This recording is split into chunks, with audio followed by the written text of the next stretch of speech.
கூட்டணியை உருவாக்கின பிறகு, காங்கிரஸ் சைன் போட்ட பிறகு அப்படியே ஒரு தைரியம் வந்துருச்சான். அப்படியே பயங்கரமான தைரியம் வந்துருச்சான். உடனே தமிழக வெற்றி கழகம் காங்கிரஸ் கோட்டை விட்டுருச்சு. அப்பா அப்பா சாரி அப்பான்னு சொல்லக்கூடாது, அவரை முதலமைச்சர் ஸ்டாலின் சார், 20 வருஷமா உங்க கூட இருந்தவனையே உங்களால குடும்பம் நடத்த முடியாம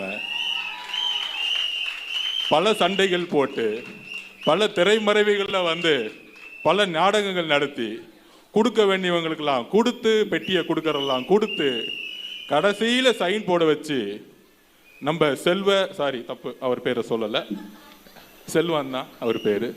செல்வம் இருக்கிற இடத்துல தான் அவர் இருப்பாரு. அவர் வச்சு சைன் போட்டு அதுக்கு ஒரு கூட்டணின்னு வச்சு கேட்டா மதசார்பற்ற கூட்டணியா? அது மதசார்பற்ற கூட்டணி இல்லை, கல்லாப்பட்டி கூட்டணி. தலைவர் கரெக்டா சொன்னார், பெட்டியை கொடுத்தாதான் சைனு. அப்படி ஒரு கூட்டணியை உருவாக்கிட்டு போன வாரம்லாம் ஒரு வண்டியை ஓட்டிட்டு இருந்தாங்க. அப்புறம் அவதூறு. நாங்கெல்லாம் கலைஞரை பத்தி பேச ஆரம்பிச்சா என்ன ஆகும்?